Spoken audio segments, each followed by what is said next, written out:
प्रधानमन्त्री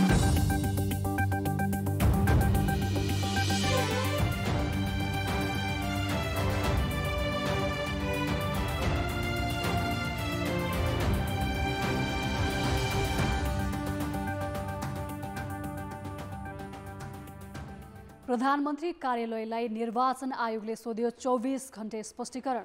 कान्तिपुर समाचारमा आज 2074 सालको निर्वाचनका मुद्दामा अझै भएन फैसला।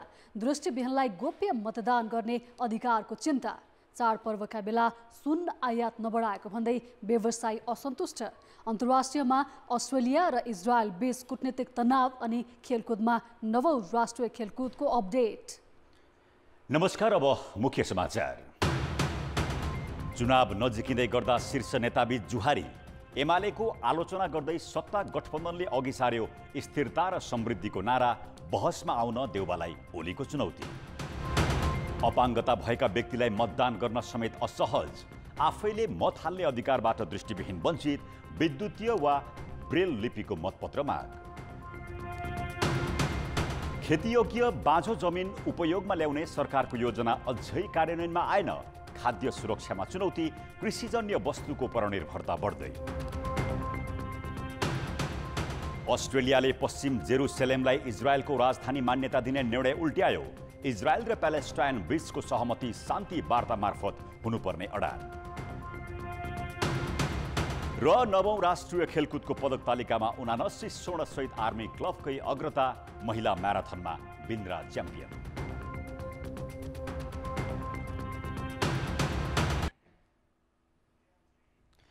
सत्तारूढ दलका शीर्ष नेताले संविधानको रक्षा र आर्थिक समृद्धिका लागि चुनावी गठबन्धन चाहिएको बताएका छन्। ललितपुरमा आज आयोजित कार्यकर्ता भेलामा उनीहरूले एमाले नेतृत्वमा बनेको समीकरणको आलोचना गर्दै आफ्नो पक्षमा मत माग्न निर्देशन दिए। कांग्रेस सभापति तथा प्रधानमन्त्री शेरबहादुर देउवाले चुनावपछि पनि गठबन्धनबाटै सरकार बन्ने दाबी गरेका छन्। आफूले यसअघिको निर्वाचनमै हँसिया हतौडामा भोट हालिसकेको भन्दै देउवाले गठबन्धनबाट जुन दलले उम्मेदवारी दिएको छ उसैको चिन्हमा मत हाल्न नेता कार्यकर्तालाई निर्देशन दिए।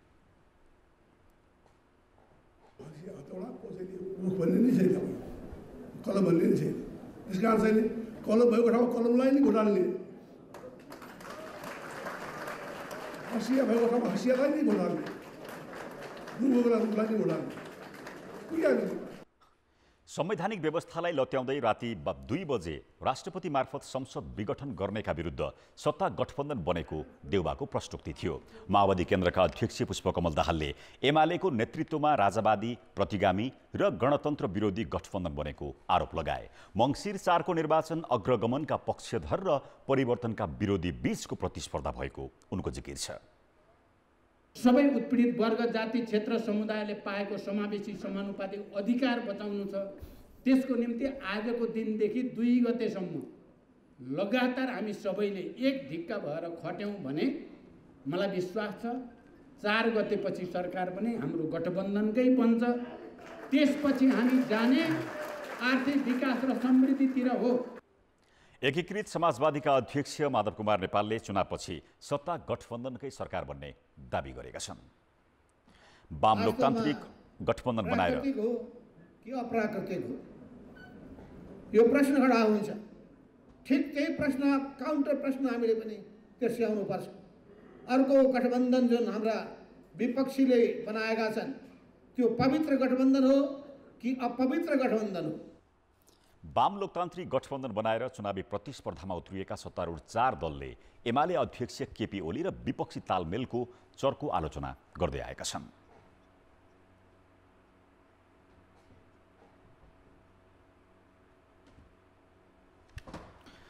सत्तारूढ गठबन्धन दलले संविधानको रक्षा, स्थिरता र समृद्धिका लागि गठबन्धनका पक्षमा मतदान गर्न संयुक्त अपिल गरेका छन्।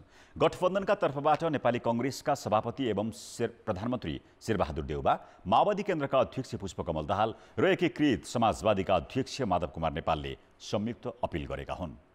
लोकतन्त्र, संविधान र विधिको शासन मार्फत सुशासन र समृद्धिको राष्ट्रिय अभिलाषा परिपूर्ति गर्न गठबन्धन आवश्यक रहेकोमा उनीहरूले जोड दिएका छन्। दलहरूले संविधानको भावना र मर्म विपरीत दुई पटक गरिएको प्रतिनिधि सभाको असंवैधानिक विघटन लगायत तत्कालीन सरकार प्रमुखका अनेकौं स्वेच्छाचारी कदमलाई परास्त र संविधानको रक्षा गर्न अहिलेको सत्ता गठबन्धन बनेको र निरन्तरता आवश्यक रहेको दावी गरेका छन्। गठबन्धन सरकारले भयरहित वातावरणमा निष्पक्ष रूपमा स्थानीय निर्वाचन सम्पन्न गरेको उल्लेख गर्दै आउँदो आम निर्वाचन पनि उसै गरी सम्पन्न गर्ने प्रतिबद्धता नेताहरूले जनाएका छन्। अपिलमा निर्वाचनपछि बन्ने गठबन्धन सरकारका प्राथमिकता पनि उल्लेख गरिएको छ।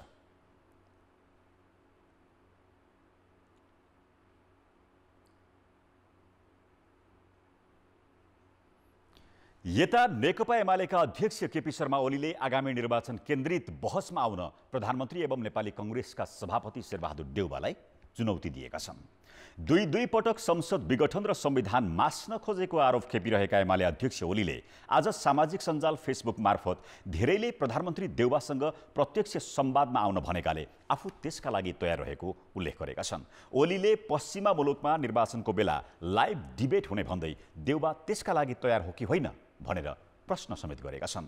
ओलीको भनाइमा प्रतिक्रिया जनाउँदै कतिपयले देउवा, ओली र पुष्पकमल दाहाल बीचको बहस हेर्न चाहेको लेखेका छन्। केहीले दाहालसँग बहस गर्ने हिम्मत छ ओलीको भनेर टिप्पणी गरेका छन्। कतिपयले कांग्रेस महामन्त्री गगन थापासँग बहस गर्न ओलीलाई सुझाव समेत दिएका छन्। काठमाडौँका 10 क्षेत्रमध्ये सधैँ चर्चामा रहन्छ क्षेत्र नम्बर 1। अहिलेसम्मका सबैजसो निर्वाचनमा यहाँ शीर्ष नेताहरूका बीच प्रतिस्पर्धा हुने गरेको छ। प्रतिनिधि सभाका 165 निर्वाचन क्षेत्रमध्ये सबैभन्दा धेरै उम्मेद्वार भएकाले पनि यसपालि काठमाडौँ 1 को प्रतिस्पर्धा रोचक छ। 2015 सालदेखि 74 सालसम्मका सबै निर्वाचनमा हेभी वेट उम्मेद्वारहरू बीच प्रतिस्पर्धा भएको यस क्षेत्रमा यस पटक पनि तीव्र प्रतिस्पर्धा हुने देखिएको छ। यस क्षेत्रको निर्वाचनको इतिहास बुझ्न 2015 सालमै फर्किनुपर्छ।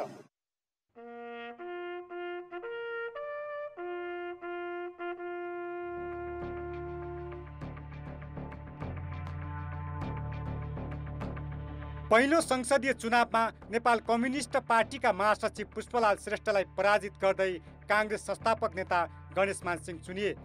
त्यसपछि 2048 सालको निर्वाचनमा एमालेका महासचिव मदन भण्डारीले तत्कालीन प्रधानमन्त्री कृष्णप्रसाद भट्टराईलाई पराजित गरे। मदनको निधनपछि 2050 को उपनिर्वाचनमा उनकी श्रीमती विद्या भण्डारीले यही क्षेत्रबाट चुनाव जितिन्। 2064 सालको संविधान सभा निर्वाचन यता भने काठमाडौँ 1 बाट कांग्रेस नेता प्रकाशमान सिंहले ह्याट्रिक गरिसकेका छन्। यसपटक सत्ता गठबन्धनको तर्फबाट उम्मेद्वार बनेका सिंह यसअघि गरेका र बाँकी कामको सूची बनाएर मैदानमा उभिएका छन्। बाँकी रहेका कामहरू चाहिँ गर्नुको लागि पनि मैले चाहिँ अब चाहिँ आफ्नो चाहिँ होल पोलिटिकल चाहिँ के छ भन्दाखेरि फोकसिङ त्यसमा गर्नुपर्छ भनेर 2048 सालमा साहना प्रधान र 2051 मा मनमोहन अधिकारीसँग पराजित सिंह आफ्नो पुरानो क्षेत्र छोडेर 1 नम्बरमा सरेका हुन्। कांग्रेस भित्रको आन्तरिक समीकरण र काठमाडौँको बदलिदो राजनीतिक परिवेशका कारण यसपालिको चुनावी नतिजा भने आकलन गर्न सकिने अवस्था छैन। 2074 मा व्यक्तिगत लोकप्रियता र वैकल्पिक शक्ति भन्दै विवेकशील साझा पार्टीबाट उम्मेद्वार बनेका रविन्द्र मिश्र यसपटक रापरबाबाट उम्मेद्वार बनेका छन्। राजनीतिक र वैदेशिक हस्तक्षेपको अन्त्य, भ्रष्टाचार न्यूनीकरण, सुशासन र सेवा प्रवाह त्यो प्रमुख एजेन्डा हो। एमालेले राष्ट्रिय युवा संघका अध्यक्ष किरण पौडेललाई प्रतिस्पर्धामा उतारेको छ। यो क्षेत्रमा एमालेको पुरानो साग बिउत्याउने पौडेलको योजना छ। सरकारमा रहँदा पनि या प्रमुख प्रतिपक्ष हुँदा पनि हाम्रो आवाज चाहिँ अरूको भन्दा बलियो हुन्छ, अरूको भन्दा अब्बल हुन्छ र त्यो एउटा निर्णायक तहमा पुर्याउन सक्ने आधार हामीसँग छ।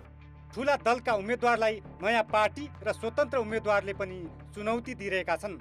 इनफ इज इनफका अभियन्ता पुकार बम र नेपाल सुशासन पार्टीका अध्यक्ष रमेश खरेल लगायत उम्मेद्वार परम्परागत दल र उम्मेद्वारलाई टक्कर दिने तयारीमा छन्। राष्ट्रियताकै कुरामा एकदम नम्बर 1 मेरो त्यो एजेन्डा हुनेछ। र अर्को चाहिँ हेर्नुहोस्, जहाँ गए पनि जता गए पनि न पारदर्शिता छ, न जवाफदेहिता छ, दण्डहीनता जता पनि छ। तपाईँको शिक्षा, स्वास्थ्य, रोजगारी, संविधानमा भएका विभिन्न तपाईँ महिला अधिकारसँग जोडिएको कुराहरू भयो, राहत उद्धारसँग जोडिएको कुराहरू, नागरिकको ज्यान बचाउनेसँग जोडिएको कुराहरू भयो। सो त्यो उपलब्धि जति पनि उपलब्धिहरू छ त्यो उपलब्धिसँग जोडिएको कुराहरूलाई चाहिँ हामीले संसदमा चाहिँ लग्न खोजेको। काठमाडौँ क्षेत्र नम्बर 1 मा काठमाडौँ महानगरका 10, 11, 29 र 31 नम्बर वडा पर्दछन्। मुलुक चलाउने प्रशासनिक थलो सिंहदरबार, संसद भवन रहेको बानेश्वरदेखि त्रिपुरेश्वर र भोटेबाल अनि दिल्ली बजार तथा मैतीदेवीसम्म काठमाडौँ 1 मा पर्छ। 45,018 जना मतदाता रहेको यस क्षेत्रमा दलका 21 र 11 स्वतन्त्र गरी 32 जना उम्मेदवार चुनावी प्रतिस्पर्धामा छन्।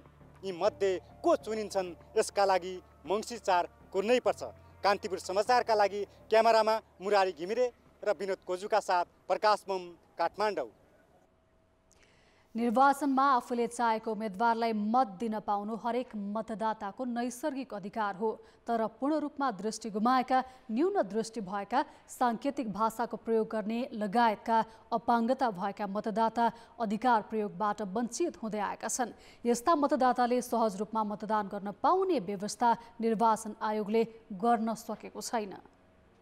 गत वैशाखमा भएको स्थानीय तहको निर्वाचनमा सुर्खेतका दृष्टिविहीन मायाप्रसाद जैसी र रेणुका कोइरालाले सहयोगीको भरमा मताधिकार प्रयोग गरे। हरेक पटकको निर्वाचनमा सबै खालका अपाङ्गता भएका मतदाताले मतदान त गर्दै आएका छन्, तर मायाप्रसाद र रेणुकाले जस्तो गरी सहयोगीको भर पर्नु परेको छ। सहयोगीहरूले आफूले भनेकै उम्मेदवारलाई मतदान गरे वा गरेनन् भन्नेमा उनीहरू ढुक्क छैनन्। मतदान पनि गोप्य नभएको उनीहरूको गुनासो छ। दृष्टिविहीन अपाङ्गता भएका हामी व्यक्तिहरूको जुन मतदान चाहिँ गर्ने क्रममा त्यो सुरक्षित हामीलाई छैन भन्ने लाग्छ।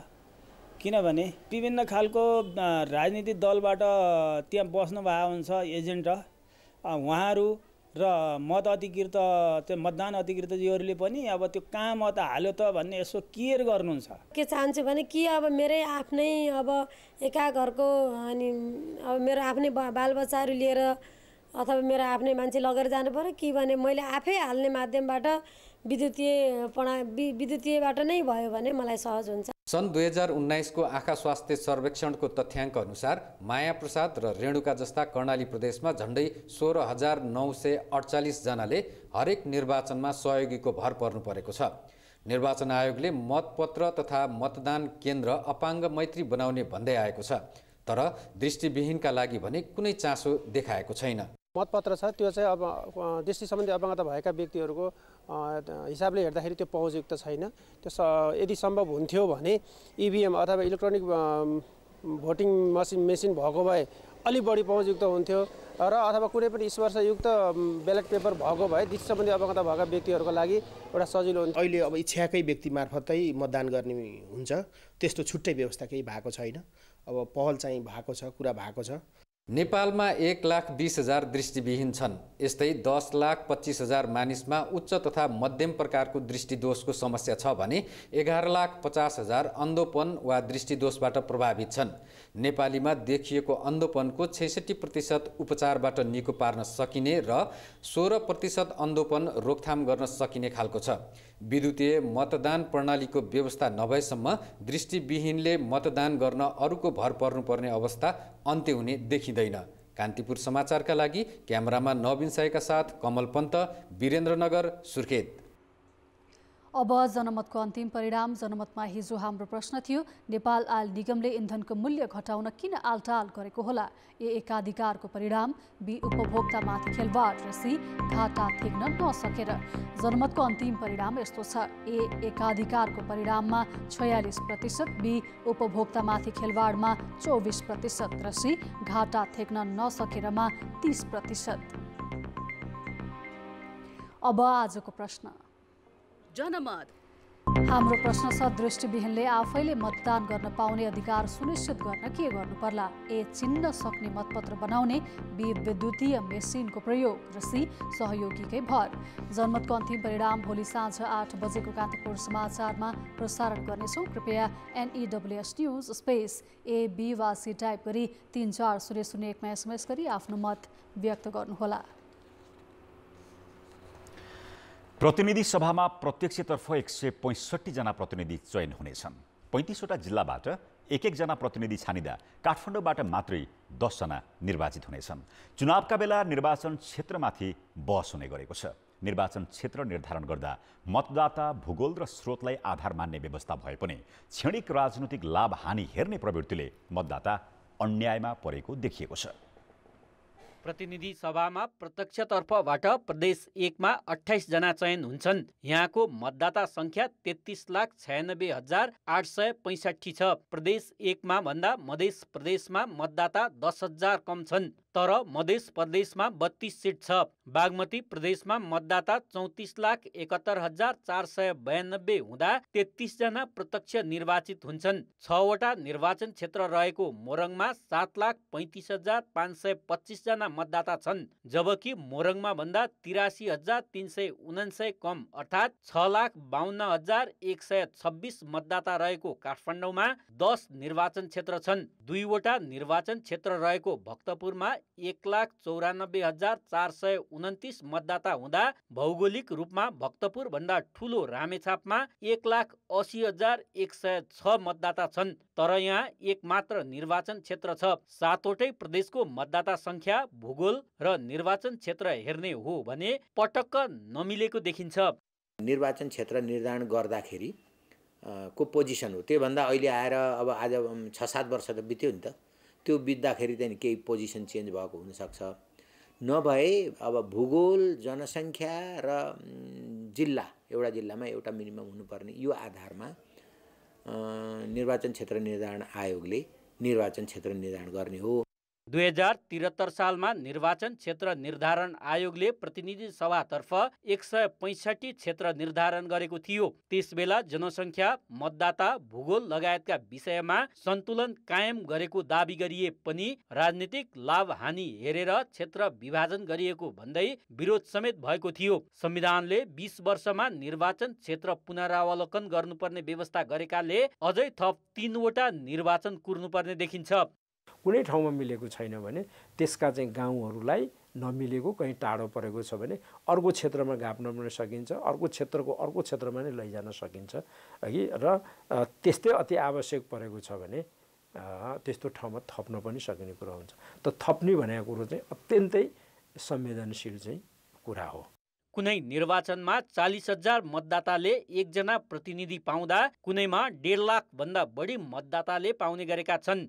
निर्वाचन क्षेत्र निर्धारणमा राजनीतिक स्वार्थ हाबी हुँदा मतदाताले भने न्याय पाउन सकेका छैनन्। कान्तिपुर समाचारका लागि क्यामेरामा विकास जोशीका साथ पर्वतराज घिमिरे, काठमाडौँ।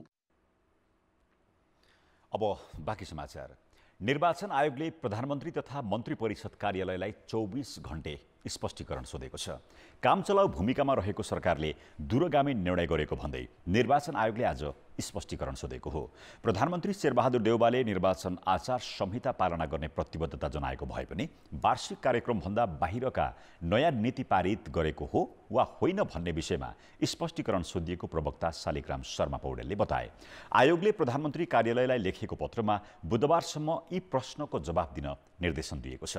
यस्तै आयोगले बारा निर्वाचन क्षेत्र नम्बर 4 का एकीकृत समाजवादीका उम्मेद्वार कृष्ण कुमार श्रेष्ठ र भक्तपुर 2 का नेपाली कांग्रेसका उम्मेद्वार दुर्लभ थापालाई समेत आचार संहिता उल्लङ्घन गरेको भन्दै 24 घण्टे स्पष्टीकरण सोधेको छ।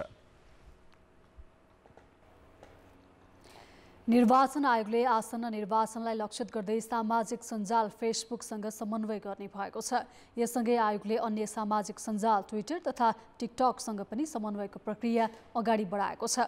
आयोगले आज काठमाडौँमा एक कार्यक्रम बीच फेसबुकसँग समन्वयको सुरुवात गरेको हो। पछिल्लो समय राजनैतिक दल र उम्मेद्वारहरूले सामाजिक सञ्जाल मार्फत नै प्रचार अभियान चलाएका छन्। यसका लागि उम्मेद्वारहरूले गरेको खर्च र प्रचार शैलीको नियमन गर्नका लागि आयोगले फेसबुकसँग समन्वय गरेको हो। राजनीतिक दल र उम्मेदवारहरूले डिजिटल्ली प्रचार प्रसार गर्ने, विज्ञापन गर्ने भएको हुनाले त्यो विज्ञापन र त्यसबाट हुने खर्चको विषय र तेस्रो र महत्त्वपूर्ण कुरा चाहिँ सामाजिक सञ्जाल मार्फत मिथ्या सूचना, दुष्प्रचार र यो हेट स्पिचका कुराहरू हुन सक्ने कुरालाई नियमन गर्ने। फेसबुकबाट हुन सक्ने सम्भावित दुष्प्रचार, तथ्यहीन एवं घृणायुक्त सामग्री तथा आचार संहिता विपरीतका क्रियाकलाप रोक्ने लगायतका विषयमा फेसबुकसँग समन्वय गरेको आयोगले जनाएको छ। अर्थ र विकास। जलवायु परिवर्तनले विश्वभर खाद्यान्नको मूल्य 40% बढेको छ। विश्व खाद्य संगठनले खाद्य सुरक्षा कायम गर्न अल्प विकसित देशलाई कठिन हुने प्रक्षेपण गरिसकेको छ। विभिन्न देशले खाद्य सुरक्षाका लागि अल्पकालीन र दीर्घकालीन रणनीति बनाएका छन्, तर नेपालले भने अहिलेसम्म कुनै तयारी गरेको छैन। त्यति मात्र होइन, उपयोगमा नआएको 10 लाख हेक्टर खेतीयोग्य जमिन सदुपयोग गर्ने गरी 3 वर्ष अघि सरकारले अघि सारेको भूमि ब्याङ्कको अवधारणा समेत कार्यान्वयन गरेको छैन। खाद्यान्नमा परनिर्भरता बढिरहे पनि खेतीयोग्य जमिन बाँझै छाडेर हिमाली र पहाडी क्षेत्रबाट सहर र तराई झर्ने क्रम रोकिएको छैन। तर पनि सरकारले किसान पलायन रोक्ने नीति लिएको छैन। बसाई सराई गरेर जानेहरूले उपयोग गरेको जमिन एकीकृत गरी समूह सहकारी मार्फत खेती गरेर खाद्यान्नको उत्पादन बढाई आत्मनिर्भर हुने योजना समेत कार्यान्वयनमा ल्याएको छैन। वर्ष दिन मेहनत गर्छौँ, 3 महिनालाई नै खान पुग्दैन। बाख्रालाई अब जस्तो गाई बस्तुलाई 3 महिनालाई पुग्दैन, मान्छेलाई 3 महिनालाई आटो खाए पुग्दैन। त्यही भएर उपाय खोजेर बसाइ सराई गरेको अब तराईतिर गरे 3 महिना 4 महिना के गरे मेहनत गऱ्यो भने वर्ष दिन खान पुग्छ। यहाँ छोडेर अन्यत्र जाने, जुन सहरमा जाने, तराईमा जाने एउटा प्रचलनले गर्दाखेरि पछिल्लो चरणमा चाहिँ बगनसकारीको बसाइसराई एउटा अत्यन्त डरलाग्दो रूपमा अगाडि बढेको छ। यसलाई रोक्नको निम्ति स्थानीय सरकारले महत्त्वपूर्ण कार्यक्रमहरू ल्याउनु जरुरी छ। नेपालमा 40 लाख हेक्टर खेतीयोग्य जमिन छ। त्यसमध्ये 10 लाख हेक्टर उपयोगमै आएको छैन। खेती गर्न चाहनेसँग जग्गा नहुने र जग्गा हुनेले खेती नगर्ने प्रवृत्ति बढेपछि सरकारले 3 वर्ष अघि भूमि बैङ्कको परिकल्पना गरेको थियो। पालिकाहरूले नै जग्गा धनीलाई पैसा र भूमिहीनलाई जग्गा दिई उपयोगमा नआएको खेतीयोग्य जमिनको उपयोगमा ल्याउन भूमि बैङ्कको परिकल्पना गरिएको थियो। तर अहिलेसम्म न नियमावली बनेको छ न त कार्यविधि नै। अहिले सरकारले लिएका ती कार्यक्रमहरूले निरन्तरता पाउन पर्थ्यो। हाम्रो त यही कुरा हो, किनभने यसलाई चाहिँ व्यापक उपयोग गरेर हामीले उत्पादन वृद्धि गर्न जरुरी छ। खाद्य सुरक्षाको सुनिश्चितता गर्न जरुरी छ। खाद्यमा चाहिँ सङ्कट नआओस् भन्ने कुरा चाहिँ सुनिश्चित गर्न जरुरी छ। त्यति मात्र होइन, सरकारले लगातार 3 वर्षसम्म जग्गा बाँझो राखे 1 लाख रुपियाँसम्म जरिवाना गर्ने भनेर किसानलाई तर्सायो। तर कार्यविधि बनाउन नसक्दा यो निर्णयबाट सरकार पछि हट्न बाध्य भयो। आफैले बनाएका योजना कार्यान्वयन गर्न नसकेर सरकारले आफ्नो कार्यक्षमतामाथि नै प्रश्न उठाइरहेको छ। सरकारको गैर जिम्मेवारीपनले महँगीको चपेटामा परेका नागरिकले आम्दानीको ठूलो हिस्सा पुनः खाद्यान्नमै जोहो गर्नुपर्ने भएको छ। कान्तिपुर समाचारका लागि 5 थरबाट लक्ष्मी गौतम र झापाबाट गणेशमान मुखियाको सहयोगमा सुमन पन्थ, काठमाडौँ। अब जनताको आवाज हामीले आज 7 प्रदेशमा सोधेका छौँ। जमिन बाँझो नराखी कृषि उत्पादन बढाउन के गर्नु पर्ला? जनताको आवाज। सरकारले समयमा बिउ, मल र सिँचाइको व्यवस्था गरेको भए र बाँझो खेत हुने थिएन। राम्रोसँग सिँचाइ उपलब्ध हुनु पर्यो। आधुनिक खेतीमा भनौँ अब जोड दिनु पर्यो। पहिला त किसान आफू जागरुक हुनु पर्यो। बाँझो जमिन सदुपयोगको लागि चाहिँ सरकारले पनि त्यो किसिमको नीति ल्याउनु पर्छ। किसानलाई उत्प्रेरणा जगाउने किसिमका कुराहरू, तालिमका कुराहरू। पानी हुनु हो भने मानिसहरू कृषिमा अलिकति आस्था बढिराख्ने हुन्छन् कि भूमिहीन सुकुम्बासीहरूलाई त्यहाँनिर सामूहिक खेतीहरू गराएर प्रविधि मैत्री बनाएर जोत खनमा राम्रो ध्यान दिन पर्यो, मल दिनु पर्यो, मेहनत गर्नु पर्यो, पानीको आवश्यक पनि छ, बाँदरहरू रोक्ने काम गर्नु पर्यो। सरकारले कृषिमा लगानी पनि ल्याउनु पर्यो, आफूलाई डर हुनु पर्यो। आधुनिक किसिमका बिउ, मल र कृषि विज्ञको परामर्श अनुसार खेती गर्न सकियो भने कृषिबाट चाहिँ हामीलाई सेवा सुविधा भएर तालिम यस्तो प्राप्त भयो भने केही प्राविधिक ज्ञानहरू हामीलाई किसानलाई त्यसरी दिएर बिउ बिजन चाहिँ समयमा आइदिनु पर्यो।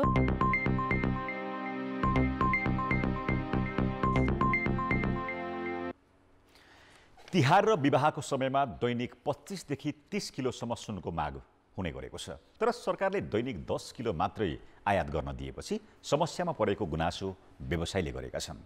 वैदेशिक मुद्राको संचितिमा चाप परेको भन्दै सरकारले गत फागुनमा दैनिक 20 किलो सुन आयात गर्न पाउने कोटालाई घटाएर 10 किलोमा सीमित गर्यो। आयात प्रतिबन्ध लगाइएका अन्य धेरै वस्तु खुला गरिए पनि सुन चाँदीको कोटा भने यथावत छ। थोरै आयात हुँदा माग धान्नै नसकिने अवस्था आएको व्यवसायी बताउँछन्। तिहारको लक्ष्मी पूजाका दिन सुन चाँदीका गहना किन्दा शुभ हुने धार्मिक मान्यता छ। यो समयमा माग अत्यधिक हुन्छ। तर माग अनुसारको कच्चा पदार्थ नपाएपछि व्यवसायलाई मात्रै होइन, यस क्षेत्रका आबद्ध हजारौं कालीगढ समस्यामा परेका छन्। सुन चाँदी व्यवसायमा करिब 2 लाखले प्रत्यक्ष रोजगारी पाएको महासंघको तथ्याङ्क रहेको छ। खेलकुद समाचार। कान्तिपुर खेलकुद समाचारमा स्वागत छ। 9औं राष्ट्रिय खेलकुद प्रतियोगितामा विभागीय टिम नेपाल आर्मी क्लबले अग्रता बढाउँदै लगेको छ। सुरुवातदेखि फराकिलो अग्रता बनाइरहेको दिन आर्मीले चौथो दिनसम्म 74 स्वर्ण, 51 रजत र 35 कांस्य पदकसहित कुल 160 पदक हात पारिसकेको छ। हालसम्म 619 पदकको छिनोफानो भइसकेको छ। त्यही स्वर्ण, 24 रजत र 37 कांस्यसहित 91 पदक जितेको नेपाल पुलिस दोस्रो स्थानमा छ। एपीएफले 27 स्वर्ण, 31 रजत र 44 कांस्य पदकसहित कुल 102 पदक हात पारेको छ। चौथो स्थानको बागमतीले 15 स्वर्ण, 23 रजत र 26 कांस्य जितेको छ। आयोजक गण्डकी प्रदेशले 12 स्वर्ण, 12 रजत र 29 कांस्य पदकसहित 53 पदक जितेको छ। सुदूरपश्चिम प्रदेशले 7 स्वर्ण, 3 रजत, 16 कांस्यसहित 26 पदक, एनआरएनएले 6 स्वर्ण, 6 रजत, 4 कांस्यसहित 16 पदक, मध्य प्रदेशले 5 स्वर्ण, 5 रजत र 14 कांस्य पदकसहित 24 पदक, प्रदेश 1ले 3 स्वर्ण, 14 रजत र 30 कांस्यसहित 47 पदक जितेका छन्। त्यसैगरी लुम्बिनी प्रदेशले 2 स्वर्ण, 12 रजत र 17 कांस्यसहित 31, कर्णाली प्रदेशले 1 स्वर्ण, 1 रजत, 3 कांस्य पदकसहित 5 पदक हात पारेको आयोजक राष्ट्रिय खेलकुद परिषदले जनाएको छ।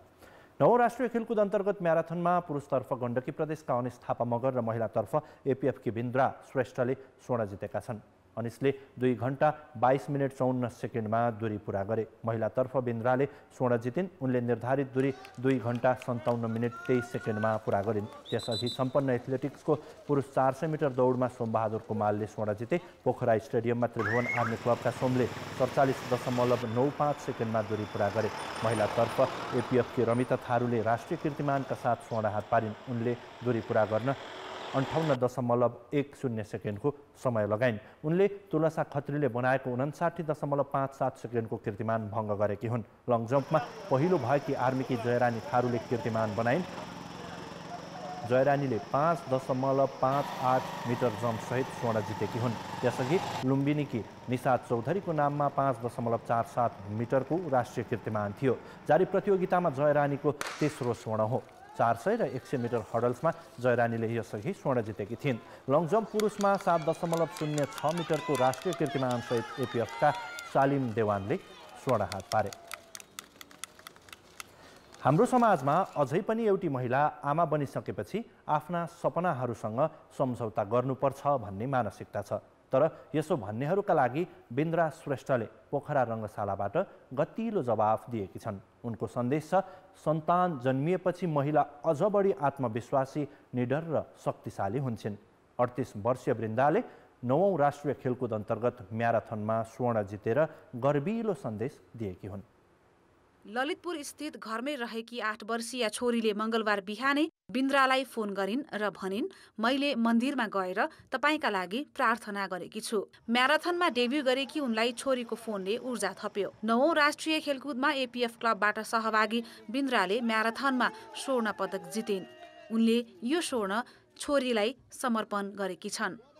छोरीको नामले पनि विश गर्नुभएको थियो। छोरीले पनि मन्दिर गएर पूजासुजा गरेर विश गरेको थियो। 42 किलोमिटर दौडिनु चान्चुने थिएन। आर्मीकी विश्वरूपा बुढा र पुष्पा भण्डारी जस्ता दक्षिण एसियाली खेलकुदका पदकधारी प्रतिस्पर्धी थिए। पहिलो हुन सहज थिएन। सुरुमा बिन्द्रा पनि स्वर्ण जित्नेमा ढुक्क थिएनन्। फर्स्टै सोचेको थिएँ लास्ट म्याराथन यही लास्ट कुद्छु भनेर चाहिँ कुदेको म अब झन् जिम्मेवारी थप्ने जस्तो भयो क्या मलाई। अब फर्स्ट भएँ, अब योभन्दा अब मेहनत गर्छु। 10 मिटर ग्याप छ भनेपछि मेरो कन्फिडेन्स बढिसकेको थियो। उसको ट्रेनिङ राम्रो छ, उसले जित्छ भनेर मलाई थाहा थियो। अनि बिचमा आएपछि आउँदै गर्दाखेरि फर्स्टमै छ भनेपछि त धेरै नै खुसी लाग्यो। यति खुसी लाग्यो कि मेरो आँखाबाट आँसु झऱ्यो। किनभने ऊ नर्मल भएको भए त्यस्तो लाग्थेन होइन। एउटा बच्चा भएर, महिला भएर पनि उसले घर सँगसँगै बच्चा सँगसँगै आफ्नो खेललाई यति निरन्तरता दिएर चाहिँ उसले गोल्ड मेडल ल्यायो। त्यसमा चाहिँ एकदमै प्राउड फिल गर्न चाहन्छु, म गरेको छु। 5औं संस्करणदेखि राष्ट्रिय खेलकुदमा सहभागी बिन्द्रा हाफ म्याराथनमा सफल खेलाडी हुन्। 6औंमा उनले 3 स्वर्ण र 1 कांस्य जितेकी थिइन्। छोरी सानी भएकाले 7औं संस्करण गुमाइन्। 8औंमा पुनरागमन गर्दै कांस्य जितेकी बिन्द्राले झण्डै 2 दशक लामो व्यावसायिक करियरलाई अघि बढाउने कि यही टुङ्ग्याउने निर्णय लिइसकेकी छैनन्। करातेमा आज थप 4 स्वर्णको टुङ्गो लागेको छ। महिला 45 केजीमा नेपाल प्रहरीकी सबिना श्रेष्ठले स्वर्ण, प्रदेश नम्बर 1 की गायत्री बलम्पाकीले रजत जिते।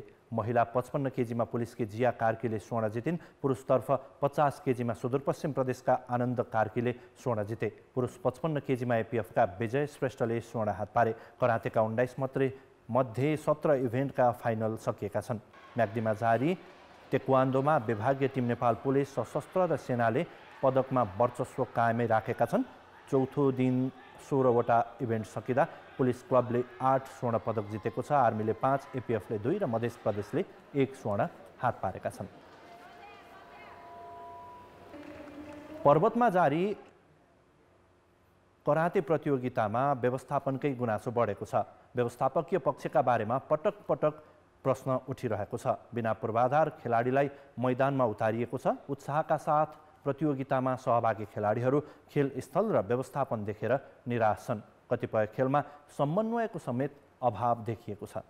पर्वतमा करातेका लागि उपयुक्त पूर्वाधार नै छैन, तर नवौं खेलकुद अन्तर्गत करातेका प्रतिस्पर्धा पर्वतमा भइरहेको छ। खेल सञ्चालनका लागि ब्याडमिन्टन हललाई रातारात तयार पारिएको थियो। हतारमा बनाइएको खेलस्थलमा प्रतिस्पर्धा गर्न खेलाडीले सजिलो मानेका छैनन्। जुन बनाएको हलको इन्स्ट्रक्टर हेर्ने हो भने एउटा खेल खेल्नलाई चाहिँ छ, तर एउटा खेलाडीहरू बसेर हेर्नलाई जुन सेटअप गर्न सकिने थियो त्यो गर्न सकेको छैन। जस्तै वार्म अप हलको लागि हामीले ब्याडमिन्टन हल युज गरिराख्नु परेको छ। खेलाडीहरू भित्र बसेर खेल हेर्न नसकेर बाहिर घाममा बस्नु परिरहेको अवस्था छ।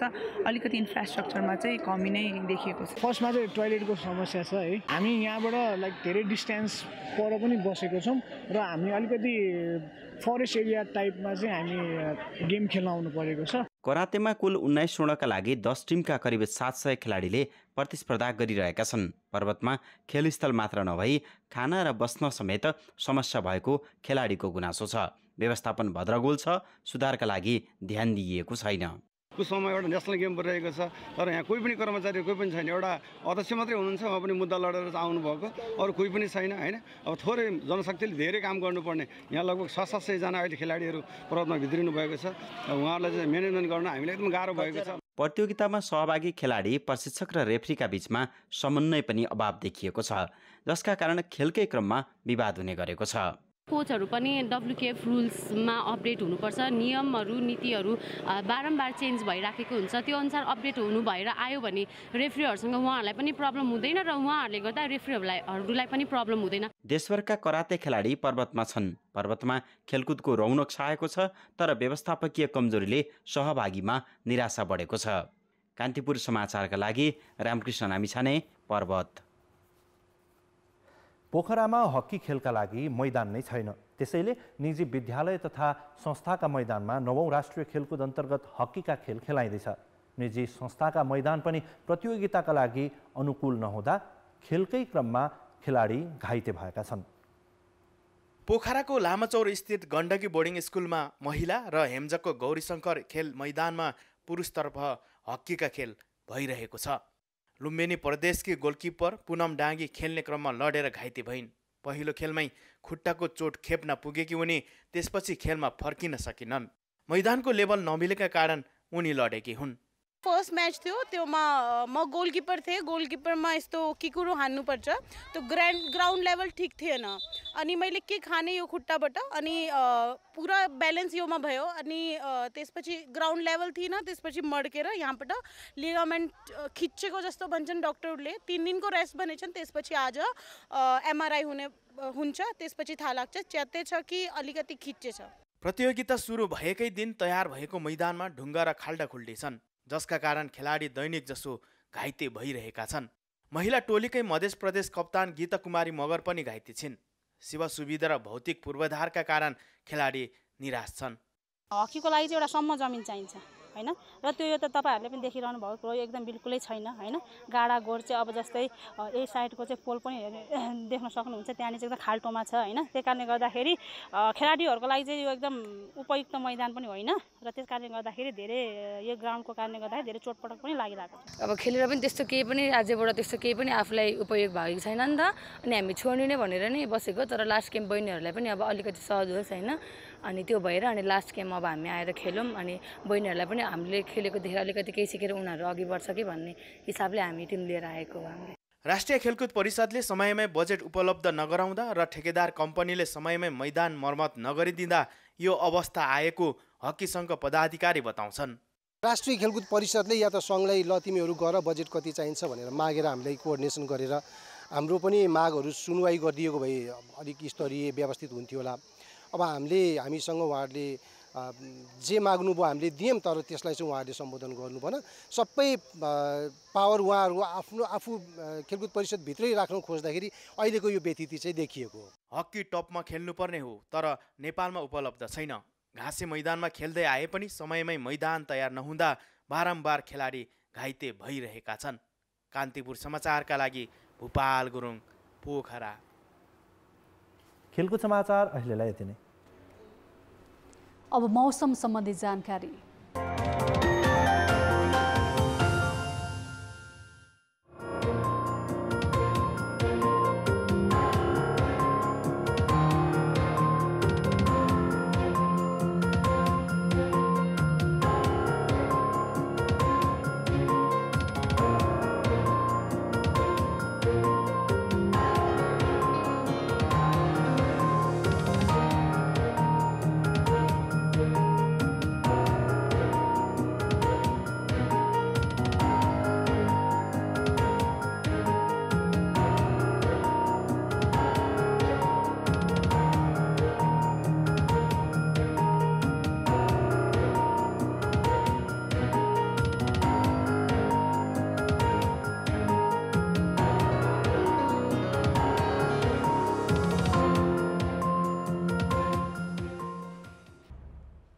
कान्तिपुर समाचार अहिलेलाई सकियो। कान्तिपुर टेलिभिजन हेर्दै गर्नुहोला। नमस्ते।